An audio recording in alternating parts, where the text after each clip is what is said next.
네, 안녕하십니까. 연합뉴스 경제TV와 함께하는 곽수정의 경제프리즘 곽수정입니다. 이 1972년 그리고 1979년에 이어서 엄밀하게 말하면 세 번째의 비상계엄이 선포가 됐었습니다. 일단의 해프닝으로 끝난 측면이 없지 않아 있지만 비상계엄령이 발표되는 순간에 대한민국 내외에 경제 관련된 주요 시장에서는 상당한 불확실성으로 인해서 환율 변동, 증시 변동, 암호화폐의 가격 변동이 급등락이 있었습니다. 시청자 여러분들께서도 아시겠지만 이런 사태를 맞이하게 되면 정치적 불확실성보다도 경제적 불확실성에 더 큰 영향을 줄 수 있다는 점, 이 세계가 한 국가가 비상계엄을 발표했다고 하는 것은 그만큼 정치 상황이 불확실하다, 불안정하다는 것, 전쟁에 준하는 상태가 발생했다는 것을 의미하기 때문에 그만한 검토와 향후 대책을 철저하게 준비하지 않으면 어려운 상황이 도래할 수밖에 없습니다. 앞으로 어떻게 우리가 이 사후 대책, 후폭풍을 대응하고 함께 고민해 가야 될지 두 분 모시고 말씀 나눠보겠습니다. 김대중 세종대학 교수님 나오셨습니다. 안녕하십니까? 예, 안녕하십니까? 그리고 홍경표 연합인포맥스 기자 나오셨습니다. 안녕하십니까? 안녕하십니까? 네, 두 분 어떻게 보셨어요? 저도 이제 그날 우리 네. 교수들하고 저녁을 먹다가 그렇죠. 봤습니다. 그래서 교수님들이 뭐 농담이죠. 이랬더니 진짜 연합뉴스에 딱 뜬 겁니다. 그래서 와 정말 이런 우리가 상상만 했던 일이 벌어졌구나. 그래서 뭐 교수님들은 내일 수업을 할 것이냐 말 것인지 그래서 학생들 수업도 오지 마라 이렇게 통보도 했었고 그래서 정말 뭐 학교가 비상이었고 저는 우리가 과거에 봤던 1980년 그걸 기억하면서 이제 앞으로 모든 공공기관과 대학이 문을 닫는구나. 당분간 우리나라가 정지될 것이다. 네. 정말 엄청난 이제 그 후폭풍이 있을 것이다 이렇게 생각했는데 집에 가서 새벽 2시까지 국회 가결되는 거 보고는 이렇게 굉장히 좀 빨리 끝나서 의아했습니다. 그랬더니 네. 이제 역시 좀 이렇게 정말 너무 충격적이었다 이렇게 말씀드립니다. 홍 기자님, 네. 저는 그 발표가 나자마자 사실상 미국 시장에 있는 선물한 시장을 들어가 봤고 예. 그 다음에 암호화폐 변동이라든지 자산 시장을 먼저 저는 들어가 봤거든요. 네, 네. 상당히 혼란스러운 모습이었습니다. 네. 그 이야기는 뒤에서 나누기로 하고 네, 네. 홍 기자님이 직접 또 경험하신 내용을 네. 한번 정리해서 일지비슷하게 한번 정리해 주시겠습니까? 네, 뭐 사실 저도 뭐 비상계엄이라는 건 사상 처음 겪어본 처음이시죠? 거고, 저도 핸드폰으로 이 뉴스가 와서 봤는데 네. 이게 진짜인가 약간 현실감이 안 드는 게 상태였습니다. 한 11시경에 문자가 왔었던 것 같은데 이게 광고 문자인 줄 알았어요 처음에는. 그래서 이제 근데 속보가 왔으니까 뉴스를 한번 확인해 보니까 이제 비상계엄을 이제 대통령이 선포를 하고 있는 상황이었는데요. 이게 윤석열 대통령이 그 비상계엄을 전격적으로 선포를 하고 네. 국회가 네. 4일 새벽에 무효를 선언하기까지 걸린 시간이 155분에 불과를 했었습니다. 네. 그러니까 상당히 이제 긴박하게 이루어졌다고 볼 수가 있겠고요. 사건을 다시 한번 보면은 윤 대통령은 오후 한 10시 25분경에 긴급 대국민 담화를 통해서 비상계엄을 선포를 했습니다. 네. 사실 이 기자들한테도 알려지지 않았고요. 어떤 내용이 이야기가 될지도. 그리고 여러 대통령실 참모조차 모른 채 극비리에 준비가 된 것으로 또 알려졌습니다. 그리고 비상계엄 선포 1시간 만에 계엄 지역의 모든 행정사무와 이 사법사무를 관장할 계엄 사령부가 설치가 됐고 이 계엄 사령관에 박안수 이제 육군 참모총장이 임명이 됐어요. 네. 그러니까 이런 계엄 사령관이라는 거 이런 건 저는 그 드라마에서나 보는 서울의 내용이죠. 같은 네, 영화에서. 그런데 나왔는데 갑자기 뉴스에서 이렇게 계속 이게 진짜 현실감이 있는 것인가? 그래서 계속 그 뉴스를 계속 보고 이제 네. 취재를 하고 있었는데요. 또 그 박 총장은 이제 대한민국 전역의 국회와 지방의회 정당의 활동과 정치적 결사, 이제 집회, 시위 등 일체 정치 활동을 금한다는 내용 계엄 사령부 포고령까지 이제 발표를 했는데 네. 거기다 계엄이 선포되자 각 부처의 긴급 소집령이 떨어지고 그래 이렇게 되면 저도 이제 출근해야 되나 이런 또 생각이 들기도 하면서 이동이 과연 가능해질까? 유튜브나 뭐 SNS에는 탱크가 이렇게 서 있는 모습이 막 발견이 되고 상당히 좀 긴박하게 이제 움직이는 모습이었습니다 당시에는. 네. 그런데 이제 여의도에서는 이제 계엄을 해제 하기 위한 정치권의 움직임이 상당히 이제 급박하게 이루어졌고요. 우원식 국회의장은 이제 오후 한 11시경에 모든 국회의원은 지금 즉시 이제 국회 본회의장으로 모여달라 이렇게 공지를 내렸습니다. 왜냐하면 그 계엄을 해제하기 위해서 이게 유일한 수단이었거든요. 예. 법적으로는 예. 계엄을 해제할 수 있는 사실은 유일한 국회 표결을 위해서였는데요. 그러니까 최소 150명이 그 당시 이제 뉴스를 보면은 150명이 시급하게 본회의장에 이제 모여서 과반 찬성을 해야 되는 상황이 됐습니다. 그래서 더불어민주당에서도 일제히 의원들에게 국회로 모이라고 공지를 했고, 저기 이재명 대표 같은 경우는 뭐 담을 넘어서 이제 가기도 하고 뭐 다양한 방법으로 국회에 들어가는 모습이 이제 포착이 됐었고요. 비슷한 시각에 이 대치가 이루어졌습니다. 이제 의원 보좌진과 이제 들어가려는 사람들과 대치가 이루어졌고요. 그래서 한 새벽경, 그러니까 한 12시경에는 한 60명 정도 돼서 그 당시에 제가 계속 이제 영상으로 이제 보고 있었는데, 그러면 과연 이게 계엄 해제가 통과될 것인지에 대해서 상당히 그 당시에는 상당히 급박한 상황이었는데, 네. 결국에 1시경에 이 정족수를 넘은 190명까지 늘었고요. 그래서 좀 또 시간이 지난 뒤에 결국 표결에 참여한 이제 한 190명 전원 찬성으로 계엄 해제 요구권이 이제 계엄 선포 155분 만에 가결되면서 계엄령이 실질적으로 무효가 되게 됐습니다. 네. 국회에서는요.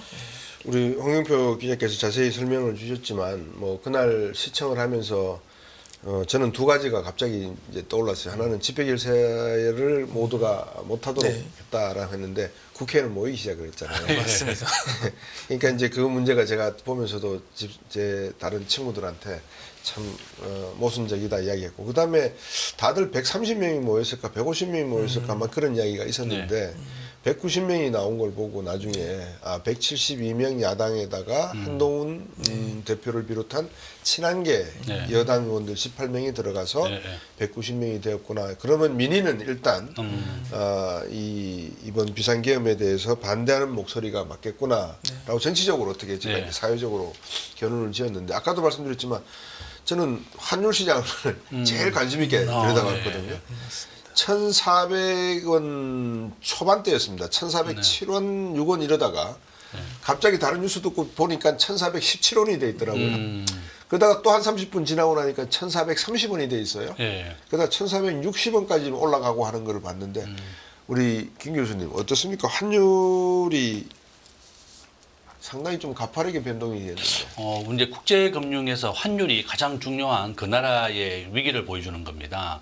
지금 현재 우리나라 그날 1,430원 찍었었거든요. 그래서 저는 이제 우리가 IMF를 직접 경험했습니다. 이게 2,000원까지 갔었고, 1997년도, 2008년도에 1,600원, 우리가 1,500원 찍었었습니다. 코로나 시기 때는. 근데 어제 이제 1,440원, 1,430원 이렇게 왔길래, 진짜 이제 우리나라의 위기가 오나 이렇게 저는 봤었고, 지금 현재 아르헨티나가 12번째 국가가 파산했습니다. 외환 위기를 겪고 있고, 지금 현재 20개 나라가 외환 위기를 겪고 있습니다. 스리랑카, 파키스탄이 포함되어 있고, 지금 뭐 튀르키예 지금 기준금리 20% 정도 됩니다. 그렇죠. 17% 정도 되고. 몽골리아도 지금 현재 뭐 국제금융으로서 아직 우리는 잘 모르지만 이미 20개 나라가 현재 파산 상태입니다. 그래서 만약에 우리나라가 이런 정치적인 불안정이 경제를 엄청나게 영향을 주기 때문에 환율이 가장 크게 영향을 받았고, 진짜 우리나라는 저는 항상 주장하는 게 우리나라 외환부 요구가 부족하기 때문에 또 한 번 외환 위기가 올 것이다 이런 얘기를 많이 합니다. 지금 현재 우리나라 GDP 대비 외환 보유고 20%밖에 안 됩니다.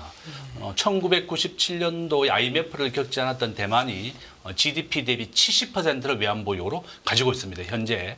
그러니까 대만은 우리나라의 인구의 절반도 안 되는 2천만 명인데 외환 보유고가 6,300억 달러 정도 됩니다. 그러니까 우리나라 지금 4,100억 달러 정도 되니까, 또 조만한 나라 2천만 명밖에 안 되는 대만이 우리나라보다도 외환 보유가 더 많이 있고, GDP의 절반도 안 되는 나라가 이렇게 스스로가 국제 금융을 지키기 위해서 환율 안정성을 지키고 있습니다. 그래서 첫 번째 우리나라에 다시 한번 국제 금융 위기가 올 수 있는 조건이 외환 보유고가 가장 낮다는 수준. 두 번째는 한미 통화 스와프와 한일 통화 스와프가 둘 다 지금 종료가 됐습니다. 우리가 2008년도에 환율이 1,600원 갔을 때는 한미 통화 스와프가 긴급하게 체결이 됐습니다. 600억 달러가 체결이 됐었고, 한일 통화 스와프도 체결이 됐습니다. 근데 지금은 두 개 다가 종료가 됐고, 한일 통화 스와프만 100억 달러만 지금 있습니다. 이런 상황이고, 세 번째는 우리 대한민국은 무역 의존도가 75%로 세계에서 두 번째로 높습니다. 우리나라는 석유를 100% 수입해야 되는 나라이고 이것도 수출을 하는 나라입니다. 그러니까 지금 현재 외환보유고가 부족하고 외환보유고 중에 당장 동원할 돈은 3%밖에 없습니다. 전부 다 미국의 정부채나 기관채로 되어 있지 당장 동원할 돈은 3%밖에 없다는 거고 한미 통화수합, 한일 수합 두 개 다 없고 그다음에 무역 의존도가 75%이기 때문에 가장 달러가 중요한 나라가 우리나라다. 그래서 결론은 정부가 앞으로도 우리가 외환보유고를 더 비축해야 될 것이고 국제결제은행이 한국에 적정한 외환보유고를 9,200억 달러라고 그랬습니다. 지금보다 2배 이상은 보유해야만 환율이 안정된다는 거다. 그래서 결론은 이 환율이 우리나라의 금융위기를 가장 잘 보여주는 시금석이다. 이렇게 말씀드릴 수 있습니다. 네. 홍준표 기자님, 네. 그 전반적인 거시 상황은 말씀을 주셨는데 김 교수님께서 실제로 환율 변동에 대한 구체적인 시간별 추세라고 할까요? 네. 한번 지켜보셨을 것 같아요, 그죠? 예, 저도 그 계엄 전국 그 영상을 보면서 네. 또 연합 인포맥스 단말기도 같이 켜놓으면서 네. 이게 실시간으로 어떻게 변하는지 계속 보고 있었습니다. 네. 달러 환율 같은 경우는 이 계엄 전에는 한 1,402원 정도 됐었어요. 그렇죠. 예. 그런데 지정학적 리스크의 오전 10시 20분 달러당 1,440 말씀하신 대로 갑자기 치솟았습니다. 이게 진짜 물론 뉴스도 현실성이 있는지 좀 느껴지지가 않았었는데 환율 자체도 이게 맞는 건지에 대한 생각이 들더라고요. 이게 지금 2022년 10월 이후에 2년 1개월 만에 가장 높은 수준이라고 또 볼 수가 있겠고요. 거기에 새벽 2시에는 결국에는 이 마감은 1,425원에 이제 마감을 했습니다. 이제 국회의원들이 들어와서 네. 해제를 이제 결정한 시점에서는요. 그 다음 날에는 1,418원에 개장을 했고 오전장에는 1,410원 중반대를 보이다가 결국엔 1,410원에 이제 마감을 어제는 했었는데 오늘은 또 리스크가 계속적으로 이어지면서 1,413원까지 이제 올랐고요. 네. 그러니까 계속적으로 좀 위험 회피 심리가 좀 힘을 받는 모습이라고 할 수가 있겠습니다. 제가 사실 1,406원 정도 할 때 네. 지금 현금을 갖다가 달러로 좀 바꿔놓을까 말까 고민을 했었어요. 네. 버튼 하나만 누르면 달러로 이체가 되는 맞습니다. 그런 상황이었는데 아유 대한민국을 믿어야지 하면서 제가 그냥 놔뒀거든요. 큰 돈도 아니고 하니까.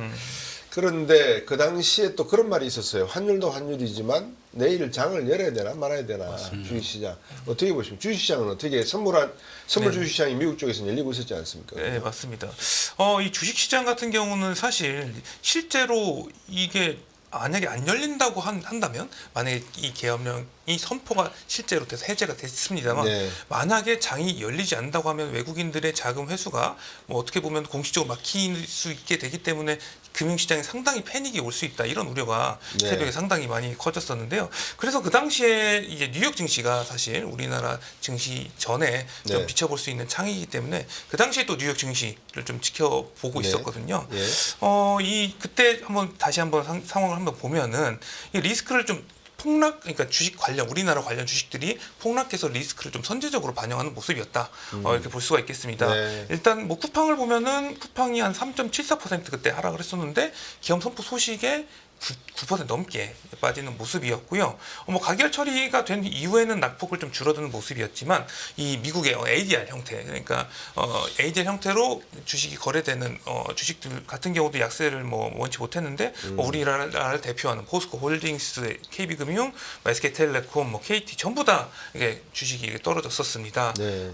그리고 이제 우리나라를 대표하는 ETF, 네. 우리나라 대표 종목 삼성전자나 SK하이닉스를 이제 묶어놓은 대표 상품 ETF가 있었는데 이 ETF도 갑자기 7.1%까지 떨어지는 모습이었어요. 사실 이 코스피를 대표하는 이 기업이었는데 7.1%까지 떨어진다는 거는 그럼 그 다음 날은 어떻게 될 것이냐 이런 우려가 상당히 또 커지는 모습이었습니다. 방금 주식시장, 선물시장을 말씀을 주셨고 쿠팡과 KB, 포스코, 그다음에 우리나라 ETF 시장이 급락했다는 말씀을 주셨는데 제가 볼 때는 만약에 성공했다면 비상계엄이 아마 장은 안 열렸을 겁니다. 제가 볼 때는. 예.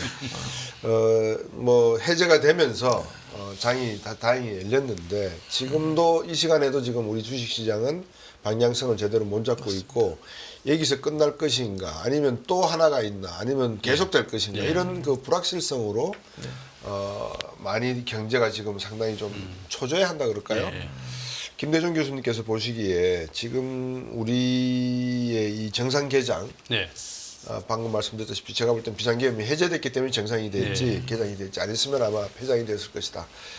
향후에 우리 정부가 이런 자산 시장, 예. 환율과 정시와 뭐 금시장, 예. 이 자산 시장의 흐름에 촉을 세워야 되는 이유에 대해서 예. 우리 시청자분들에게 한번 설명을 주십시오. 저는 뭐 1997년도가 가장 중요하게 이제 영향을 줬다고 봅니다. 네. 우리가 우리 정부나 정치가 우리 개인에게 영향을 줄 것이라고 상상도 하지 못했습니다. 그런데 우리가 1997년도 나라가 망했을 때는 예. 우리나라 대기업 10대 대기업 중에 절반이 망했고요. 그다음에 우리나라 전체 근로자의 한 30%가 실직을 했습니다. 여러분들이 알고 계시는 우리은행, 우리나라 5개 은행이 파산을 해서 뭉친 은행이 바로 우리은행입니다. 한일은행부터 포함해서 이제 금융위기였죠. 네. 우리 개인들이 IMF를 계기로 해서 정치가 잘못되면 나라 경제라든지 우리 개인에게 엄청나게 큰 피해를 준다는 것을 그렇죠. 이번에 경험했습니다. 그래서 이번에 만약에 계엄이 되고 정시라든지 모든 것이 정지됐다 그러면 똑같은 상황이 재발됐을 것이다. 우리나라는 GDP로는 세계 한 10위 정도 되고 국제금융은 세계 35위 정도 됩니다. 원화가 결제되는 비중은 0.1%고 네. 또 주식시장에 우리나라의 주식시장 한 2,500조인데요. 시가총액 기준으로 하면 세계 7위입니다. 네. 그래서 결론은 우리나라는 지금 그렇죠. 전쟁도 러시아 우크라이나 전쟁도 되고 있고 중대 전쟁이 되고 있는데 미국 다음으로 제외 무기를 가장 빨리 생산할 수 있는 국가입니다. 그래서 우크라이나가 한국에 와서 제발 무기를 달라고 하는 나라입니다. 이렇게 GDP 10위의 강대국인 나라가 비상계엄이 선포되고 상상하지 못했던 일이 벌어졌다는 것은 정말 충격적이었고 이와 같이 정치가 가장 중요합니다. 우리가 정치, 경제, 사회, 문화 이렇게 얘기하지만 이 정치가 잘못된다 그러면 경제와 사회가 엄청나게 혼란스럽고 우리가 잘 알고 있는 남미 국가들 베네수엘라, 칠레, 아르헨티나 전부 다 정치가 경제를 억누르고 정치가 잘못돼서 이 나라가 다 파산한 거랑 마찬가지다. 네. 이렇게 우리나라에도 정말 사람들은 정치를 무시하는 사람도 많습니다. 정치보다 경제가 중요하다는 말을 하지만 이 정치가 보통 우리가 대통령은 국가의 운명의 한 90%를 좌우한다고 합니다. 우리가 삼성전자 이재용 회장이 그 삼성그룹의 운명의 90%를 영향을 주는 것과 마찬가지입니다. 그러니까 CEO의 책임이 약 90% 정도 국가의 운명을 좌우하는 것이다. 그래서 바로 정치가 중요하고 대통령이 중요한 것이다. 네. 이렇게 말씀드릴 수 있습니다. 대통령이 양극화 문제에 집중하겠다 그러셨거든요. 그러다 갑자기 뜬금없이 비상계엄을 선포하면서 이런 파장이 올지를 예측을 하셨는지 안 하셨는지는 모르겠습니다만 양극화 문제는 지금 또 쑥 들어가 버렸습니다. 아마 또 집중을 할 수는 있는 문제니까. 근데 저는 그렇게 말씀을 드렸거든요. 늦었습니다. 원래 양극화 문제와 이런 경제 문제는 정권 초기에 힘이 있을 때 제대로 힘을 받아서 추진해 나가는 게 구조 변화가 필요한 부분이 많고 해서 그때 시작을 하셨어야 되는데 양극화를 2년 6개월이 지난 다음에 꺼내셨던 거에 대해서는 조금 제가 늦었지 않나라는 생각을 했는데 그 와중에 또 비상계엄을 발표하시면서 상당히 지금 국내외 시장으로부터 의혹의 눈초리를 받고 있는데 이런 정치적 이벤트 방금 김대중 교수께서 이제 정치하는 사람들은 이벤트 스타디를 많이 하잖아요. 그 박근혜 대통령부터 이런 비슷한 사례가 많이 있었죠. 이런 출렁거림이. 맞습니다. 만약에 이 윤 대통령 지금 이제 탄핵을 네. 추진을 하고 있는데 실제로 탄핵 소추안이 이제 가결이 돼서 탄핵이 진행된다고 하면은 이제 지금 두 번째 사례가 되는 거고요. 실제로는 이 탄핵이 된 이 탄핵 소추안이 국회를 넘는 사례가 되면은 국회를 넘는다고 하면은 네. 지금 고 노무현 전 대통령과 박근혜 전 대통령에 이어서 이 세 번째가 되는 것입니다. 그렇죠. 네, 그래서 이때 그럼 과연 주식 시장이 어떻게 좀 움직였었나 이걸 한번 네. 살펴보면은 우리나라 앞으로 이제 윤석열 대통령이 탄핵 소추안이 이제 가결되거나 아니면 가결이 안 되거나 이런 이벤트가 발생했을 때 주가가 어떻게 움직이는지 좀 간접적으로 볼 수가 있을 것 같은데요. 네. 2004년 같은 경우는 그 노무현 대통령 탄핵 전 영국 때는 하락을 했는데 2016년 박근혜 대통령 탄핵 당시에는 약간 상승 흐름을 보이는 모습이었어요. 우선 이제 노무현 대통령 사례부터 보면은 네. 탄핵 소추안이 발의되기 전날인 2004년 3월 8일에 코스피가 900선 정도 900.1이었어요. 예. 정확하게. 그런데 이튿날 탄핵 소추안이 발의가 됐고 같은 달 12일 탄핵 소추안이 의결됐는데 이 코스피가 848까지 그러니까 5.7%가 하락을 했습니다. 네.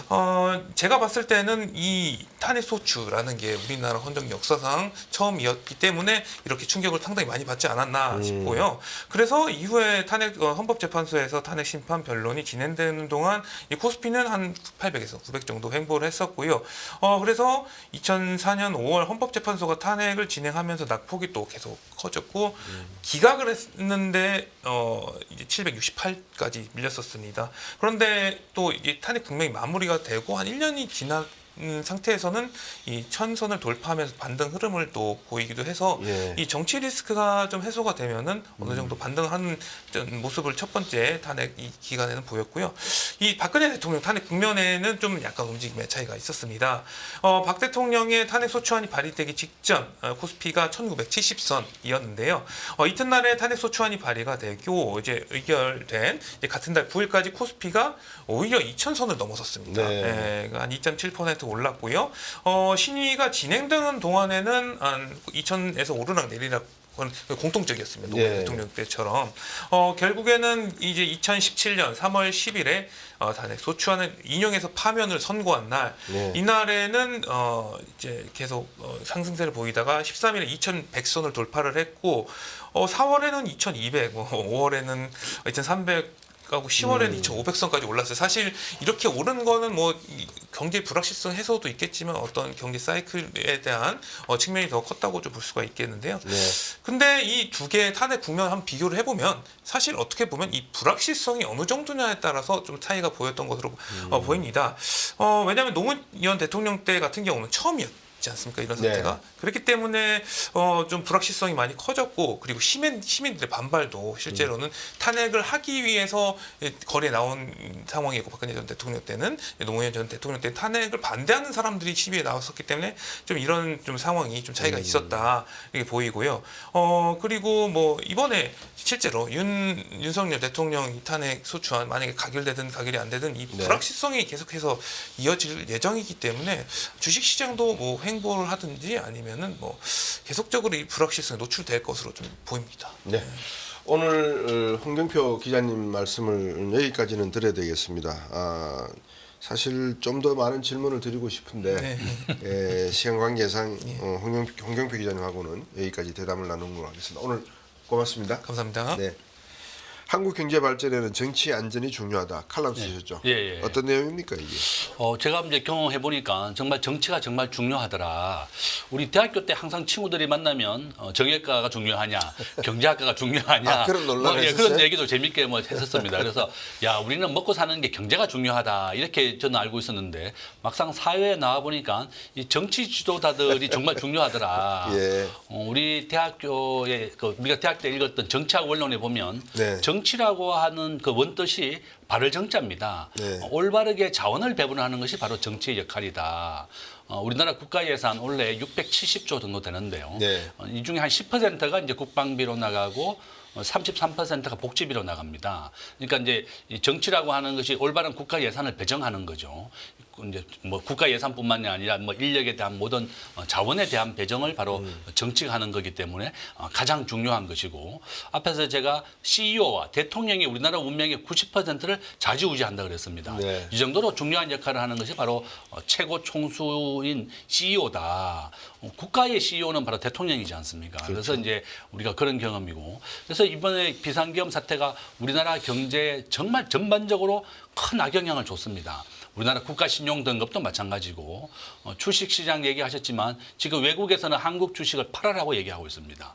외국의 해치 펀드들은 앞으로 이제 뭐 탄핵 정국부터 해서 뭐 긴급 체포부터 해서 내란죄 뭐 이런 굉장히 혼란이 이어질 것이다. 그래서 외국의 헤지펀드들은 일부, 뭐 전부는 아니지만 일부가 이렇게 한국 주식을 매도하는 것도 필요하다. 네. 만약에 계엄이 성공했다 그러면 한국 주식시장이 정지가 되고 우리나라 전체 주식시장이 2,500조인데요. 이 가운데 외국인들이 지금 32%를 가지고 있습니다. 네. 삼성전자 뭐 50% 외국인이 가지고 있고 우리가 잘 알고 있는 KB국민은행은 80%가 외국인 지분입니다. 그 외국인들이 투자한 자기의 돈을 회수를 못 해가는 거니까 정말 계엄이 되면 패닉 상태가 되는 것이다. 우리나라 주식시장 아까 세계 7위 정도 된다고 그랬습니다. 네. 그죠?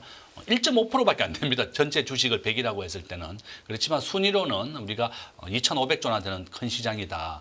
결론은 우리나라 전체 주식을 외국인들이 32%나 가지고 있는데 이런 국제금융에서 우리나라가 정지가 된다는 것이다. 네. 진짜 후진국이나 있을 법이다. 이렇게 말씀드리고 이와 같이 이런 정치가 우리 경제에 대해서 얼마나 큰 영향을 주는지 우리가 알아야 되고 저는 이번 기회를 해서 여당과 야당이 정말 좀 손을 맞잡고 이 위기를 극복하는데 좀 지혜를 모아달라. 또 이렇게 또 부탁을 드립니다. 네. 그 뒷얘기를 들어보니까 비상계엄 이후에 해제가 되고 난 다음에 뒷얘기를 들어보니까 대통령께서 국무회의 열었고 국무회의 열은 과정에서 최상목 부총리라든지 한덕수 총리가 상당히 강하게 반대를 한 것 같아요. 이 경제적인 문제가 심각해진다 이렇게 되면 그럼에도 불구하고 이제 대통령께서 의결 사항이 아니니까 남대로 판단을 해서 비상계엄을 하셨다는 건데 그 결과 이제 후폭풍은 경제하는 사람이 웬만하면 충분히 다 이해를 하니까 아이 큰일 났다.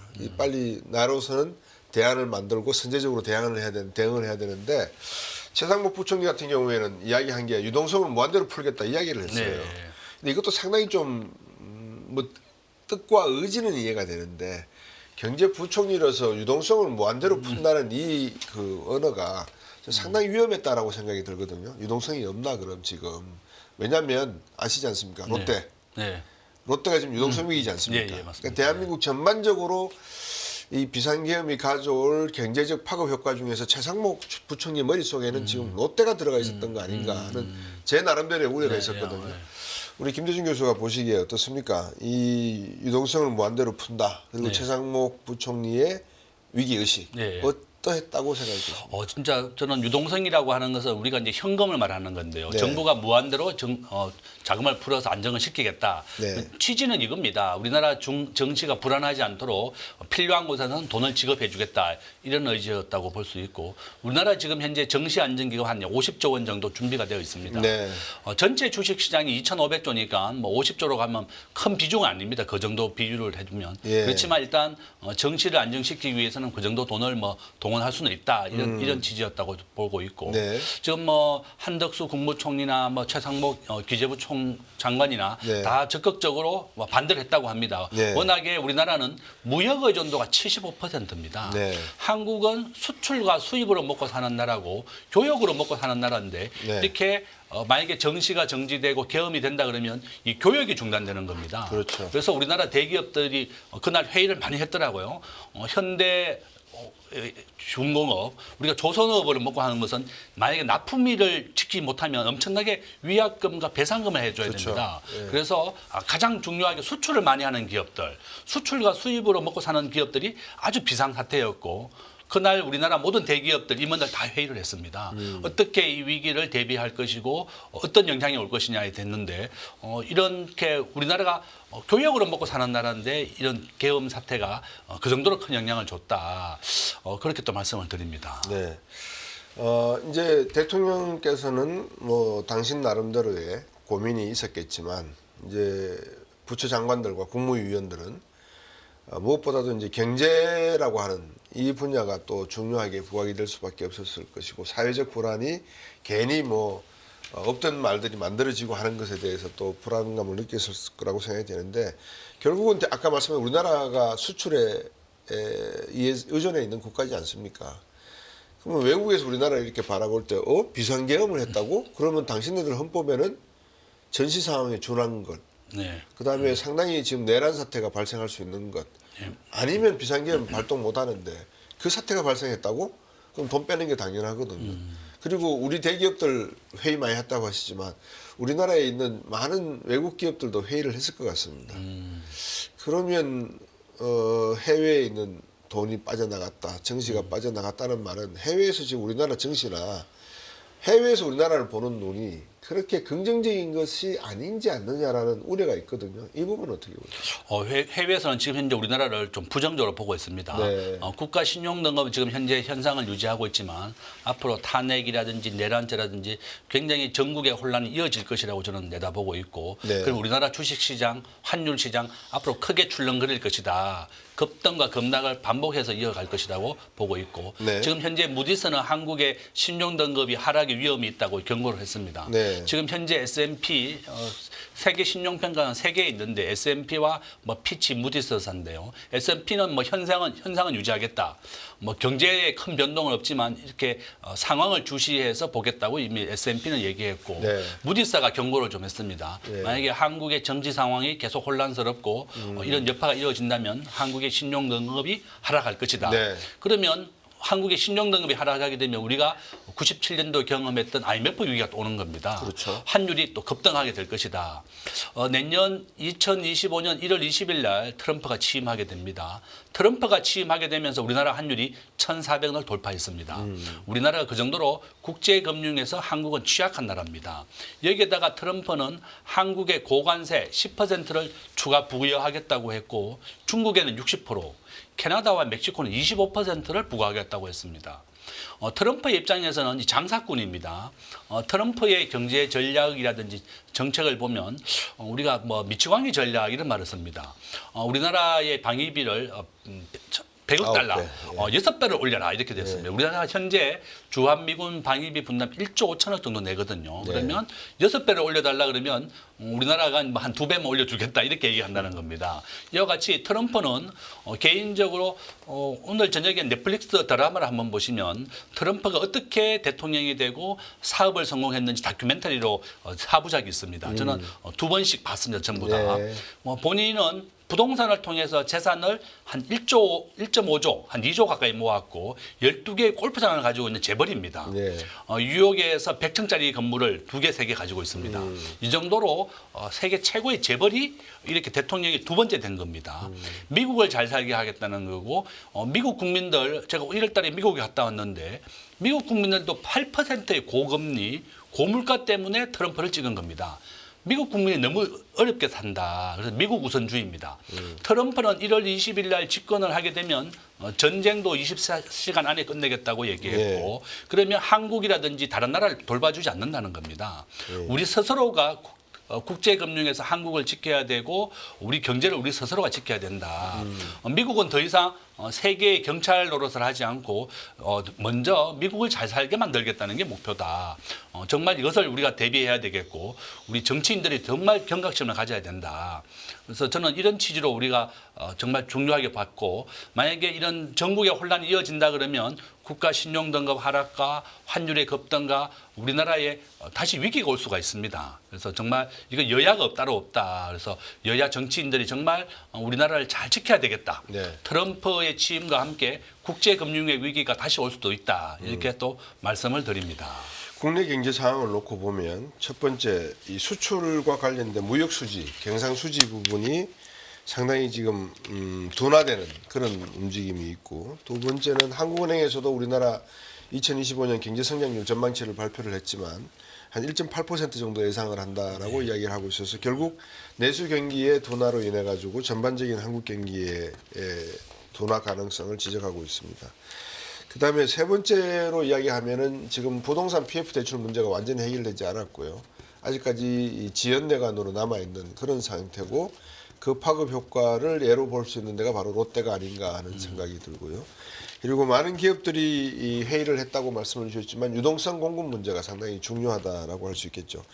이 네 가지 문제를 갖다가 국내 경제적 문제라고 한다면 이 네 가지 문제를 결정적으로 트리거로 딱 때려가지고 그냥 한국 경제가 위기 상황에 직면할 수 있도록 할 수 있는 게 해외 시각이라고 보여지거든요. 무디스가 어떻게 보는지, 스탠다드 포어스가 어떻게 보는지. 근데 더 중요한 건 방금 지적을 하셔서 트럼프 대통령의 새로운 정부가 한국에 대해서 어떤 요구를 할 것인가. 첫 번째 한미 FTA 재협상하자. 예. 두 번째 방금 말씀하셨지만 방위비 분담금 9배 늘려라. 예. 그다음에 세 번째 우리가 요구하는 모든 대중 제재 조치에 대해서 한국도 열심히 따라와 주면 좋겠다. 아니면 더 한 발 나서면 더 좋겠다. 뭐 이런 이야기들이 올 거란 말이죠. 그러면 결국은 이거는 말이지만 뒤에 숨어 있는 건 돈이란 말이에요. 우리나라 5대 시중은행이 가장 자금을 많이 대출받아 온 나라가 미국 은행계 아니겠습니까? 그러면 앞으로 수합 말씀도 주셨기 때문에 우리 정부가 내년도에 예상이 되는 경기 둔화 가능성, 그리고 방금 일어난 정치적 불확실성, 이 문제를 해결한다기보다도 좀 더 국민들에게 신뢰를 얻으려면 결국 유동성이 풍부하다. 우리는 실탄이 단단히 있으니까 외환위기 뭐 9천억 달러 있으면 좋겠지만 지금 이제 반 정도 왔으니까 외환 보유고 뭐 나름 괜찮다. 이런 이야기를 할 수 있으려면 이런 준비가 돼 있어야 된다고 보여지거든요. 그래서 교수님께 여쭤보고 싶은 게 그겁니다. 지금 윤석열 정부가 비상계엄도 중요하지만 당장 중요하다고 판단해야 될 경제 정책이 있다면 어떤 정책이 있을까 그걸 한번 여쭤보고 싶어요. 저는 뭐 우리나라 무역 의존도 75%고 우리나라 수출을 100이라고 했을 때 네. 우리나라 전체 수출의 33%가 중국과 홍콩입니다. 네. 미국은 20%고 일본이 6%입니다. 그렇죠. 우리나라 전체 교역의 절반은 지금 미국에서 하고 있고 우리나라가 미국에 수출 품목하는 것은 1등이 자동차 부품, 석유화학, 반도체고 네. 중국은 1위가 반도체입니다. 한국은 중국에 70조 원을 투자해놨습니다. 네. 삼성전자 시안 공장 35조 원을 투자해놨고 하이닉스도 마찬가지입니다. 지금 중국의 GDP가 미국과의 70%를 따라왔는데요. 네. 미국의 GDP가 26조 달러, 예. 중국이 지금 현재 한 16조 달러 정도 됩니다. 그다음에 이제 일본, 독일 순인데 요점은 중국의 GDP가 미국의 70% 따라오게 되니까 미국이 더 이상 중국을 추격을 막기 위해서 본격적인 제재를 가하고 있는 것이고 네. 지금 트럼프가 원하는 것은 한국에 어제 발표했습니다. HBM 반도체를 포함해서 그렇죠. 고급 반도체 중국에 더 이상 주지 마라. 교역을 끊으라는 겁니다. 우리가 70조 원이나 중국에 투자해놨는데 이것을 가장 기본적인 반도체만 줘라 이렇게 네. 얘기하고 있는 것이다. 네. 결론은 저는 트럼프의 이 위기를 극복하기 위해서는 우리 대한민국은 미국에서 현지 생산을 많이 늘려야 되겠고 그다음에 미국산 부품을 최대한으로 많이 이용해야 되겠고 중국산 부품을 최소한으로 줄여라. 우리나라는 중국에 대한 무역 의존도를 33%에서 저는 15% 절반 이하로 줄여야 된다고 봅니다. 지금 현재 전 세계 무역 시장에서 중국 경제가 차지하는 그 비중이 한 13%입니다. 네. 그러니까 우리가 중국이 차지하는 비중의 2배 이상으로 중국에 과도한 의존을 했던 겁니다. 지금 독일이 무역 의존도가 80% 세계 1등인데요. 네. 이 중국 경제가 침체하게 되면서 가장 직격탄을 맞았고 독일이 지금 가장 어렵습니다. 저는 중국이 왜 이렇게 어려워졌는가 하면 그 원인은 시진핑의 30년 집권입니다. 중국이 과거에 시장 경제에서 계획 경제로 돌아섰고 개방된 경제에서 폐쇄 경제로 갔습니다.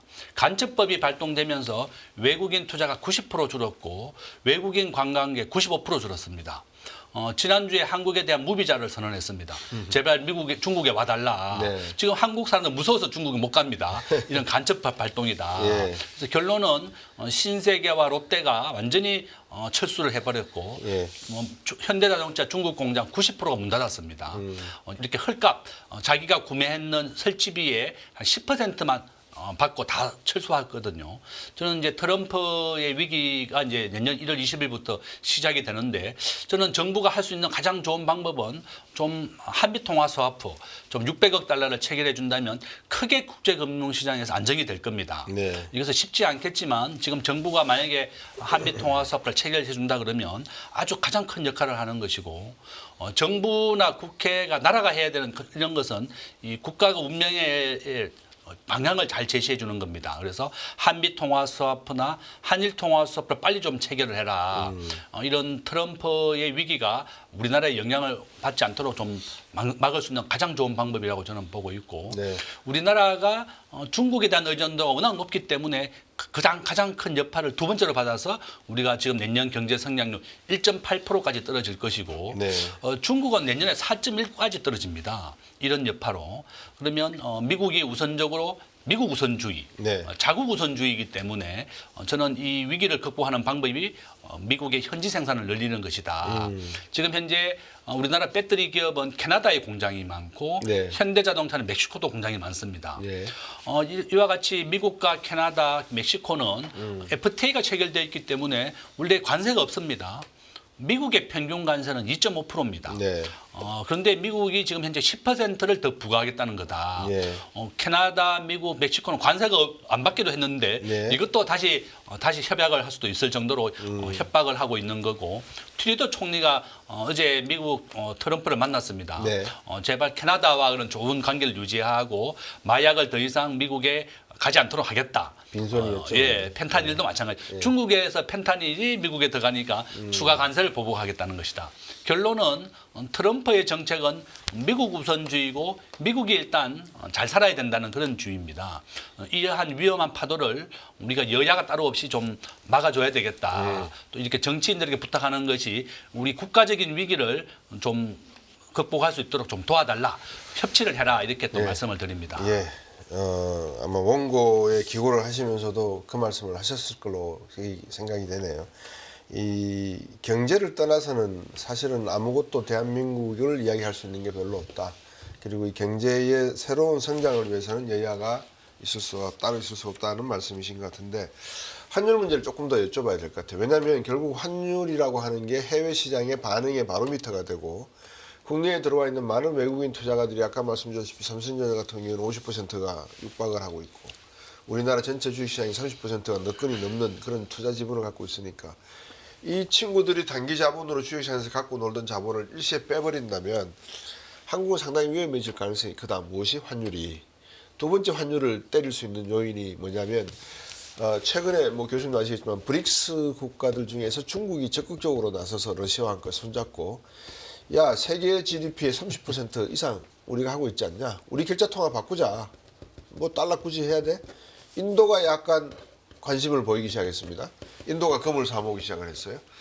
자, 그러면 앞으로 이런 브릭스 같은 국가들이 또 달러의 기초통화 지위에 대한 어떤 영향을 줄 것이고 그러면 또 세계 시장에 출렁거림이 있을 것이고 그래서 환율이라는 게 앞으로 어떤 변동성을 가질까? 과연 우리가 1,500원까지 1,600원까지 간다고 봐야 될지 아니면 비상계엄이 해프닝이 있기 전 1,300원 후반대에서 중반대까지 그 밴드에서 왔다 갔다 할지 어떻게 예상을 하고 있습니까? 환율은 요점은 지난 50년간 82% 확률로 우상향입니다. 1970년도 1달러 200원이었고요. 지금 현재 환율이 1,400원 정도 됩니다. 그러니까 7배 정도 올랐습니다. 네. 1970년도부터 제가 이제 회계 분석을 해보니까 지난 50년간 환율은 계속 오른다. 예. 그 확률이 82% 정도 됩니다. 앞으로 환율은 1,400 언젠가는 1,400원, 1,500원, 1,600원 계속 갈 겁니다. 아마 한 10년 뒤에는 한 1,500원 환율이 가 있을 거고 앞으로 1,600원 계속 갈 거다. 저는 그렇게 보고 있고 앞에서 제가 반복해서 말씀드리는 것은 우리나라의 원화가 국제금융에서 결제되는 이 비율은 0.1%밖에 안 되고 세계 35위입니다. GDP는 세계 10위 국가고 제조업 수출액 기준은 세계 5위 정도 되는데 네. 우리나라가 이렇게 원화에 대한 경쟁력이 없는 것은 국제금융의 원화가 그 정도로 취약하다는 것을 보여주는 것이고 필리핀의 페소한보다 못합니다. 우리나라가 필리핀이나 헝가리보다도 못하게 예. 국제금융에서 대우를 못 받는 것이 바로 원화의 경쟁력이다 이렇게 보고 있고 저는 아마 이제 브릭스가 얘기한 건 그거죠. 러시아 브릭스가 이제 브라질 러시아 인도, 그다음 차이나 이렇게 이제 돼 있고 뭐 이란도 그 포함되어 있고 남아프리카 공화국 이렇게 그렇죠. 다 들어와 있습니다. 아랍에미리트도 예, 들어오고, 예. 이런 나라들이 미국이 전 세계 국제 금융에서 결제되는 비중이 한 60% 정도 되고요. 그다음에 유로화가 한 25%, 그다음에 파운드화, 엔화, 위안화 순입니다. 예. 이거 왜냐하면 미국이 국제 경찰도 하면서 이렇게 국제 금융의 달러 패권주의냐 달러로 해라.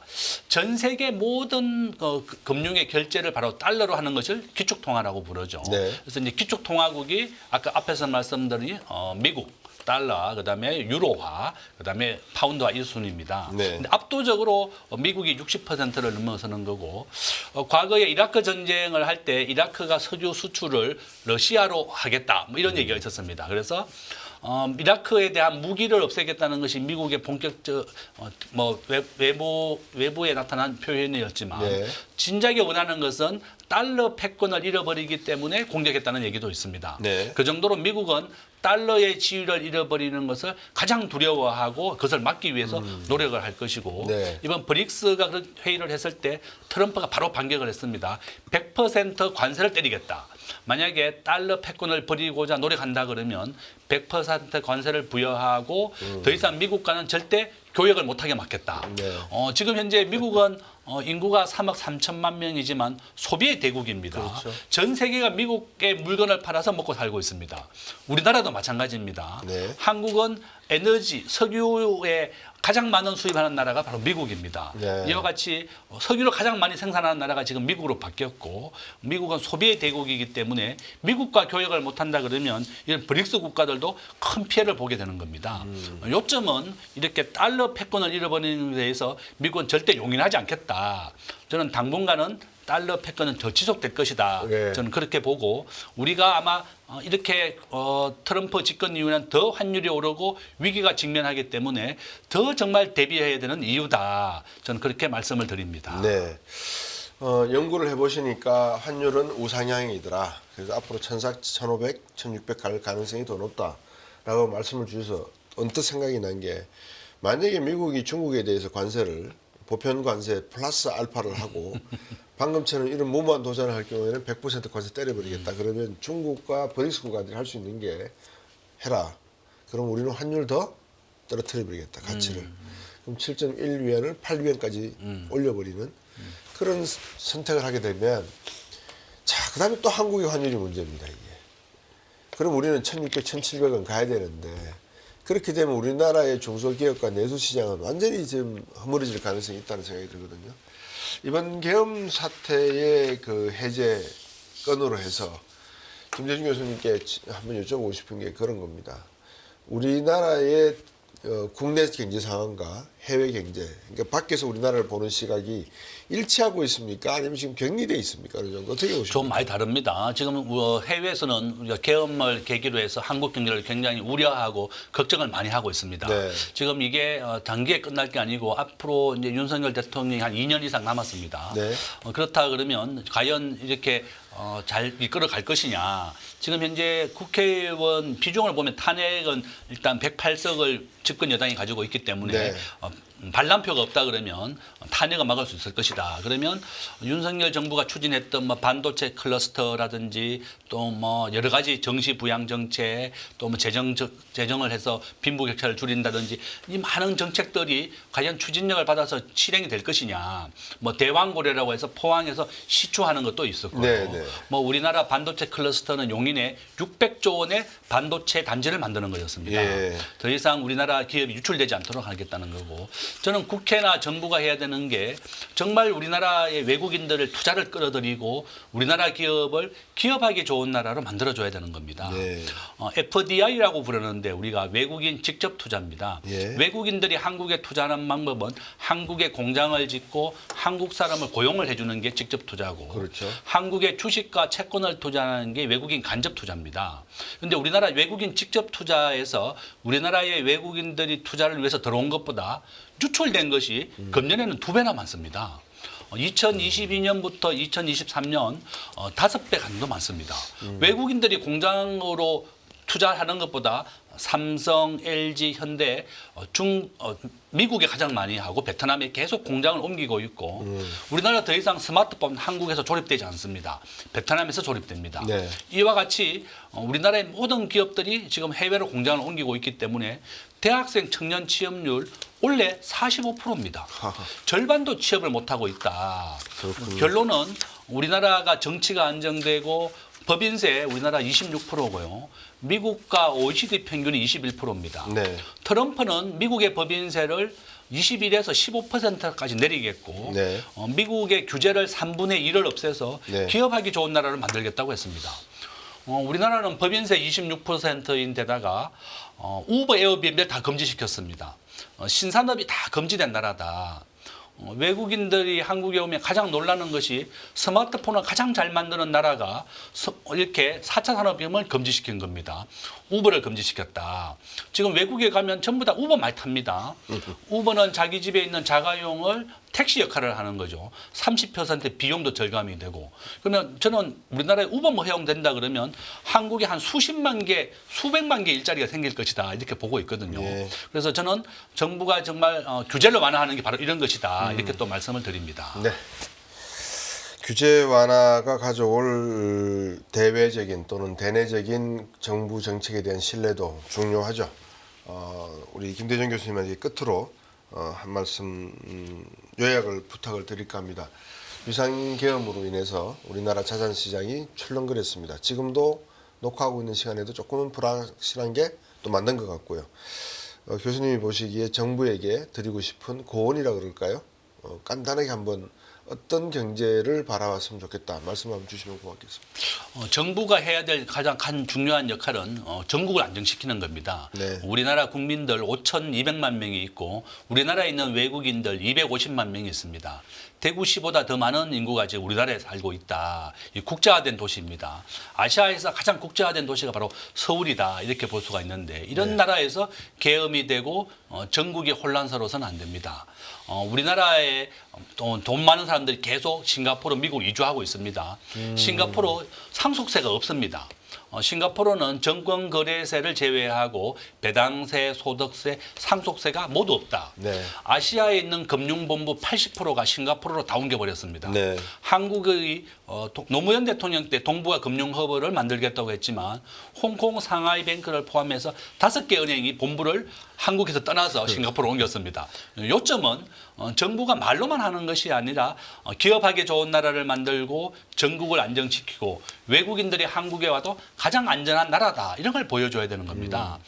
만약에 이렇게 계엄이 되고 전국이 혼란스럽다 그러면 외국인 투자가 당연히 중단될 것이고 네. 외국인들이 우리나라 주식의 30%를 가지고 있는데 이 사람들이 떠나게 되면 우리나라가 큰 위험에 처하게 되는 겁니다. 네. 그래서 국가를 안정시키고 국가를 발전시키는 것에선 여당과 야당이 따로 없고 이렇게 여야가 합치를 해야 되겠고 또 정부가 더 큰 책임이 있다. 그래서 저는 정부가 이렇게 좀 국가를 안정시키고 국민들을 좀 편안하게 해줘야 되는데 지금 국민들이 지금 정치를 걱정하고 있는 상황이다. 네. 그래서 저는 여야가 따로 없이 손을 좀 맞잡고 이 위기를 극복할 수 있도록 좀 협치를 해달라. 네. 이렇게 또 말씀을 드리겠습니다. 예. 오늘 세종대학교 김대중 교수님 모시고 비상계엄이 가져온 우리나라의 증시라든지 환율, 금리 그리고 암호화폐 시장에 대한 변동성 확대 문제에 대해서 여쭤봤습니다. 정치라고 하는 것이 결국은 경제 삶을 보다 윤택하고 시장의 기능을 통해서 효과적으로 자원을 배분하기 위해서 이루어지는 것이 아닌가 싶습니다. 비상계엄 해제 이후에 국민 여러분들 경제 생활에 많은 어려움이 없기를 바라면서 곽수영의 경제 프리즘에서도 계속해서 향후의 사태를 지켜보면서 우리 시장과 해외 시장 반응에 대한 주요한 내용들이 있으면 다시 또 시청자 여러분들께 자세히 보고 드리도록 하겠습니다. 오늘 교수님 말씀 잘 들었습니다. 고맙습니다. 예, 감사합니다. 끝나지 않은 여정, 변화의 물결소. 우리의 질문은 계속될 것입니다. 거대한 역사로 읽는 인간의 욕망과 부의 흐름. 새로운 부의 미래를 알려드립니다. 자본주의의 적은 자본주의.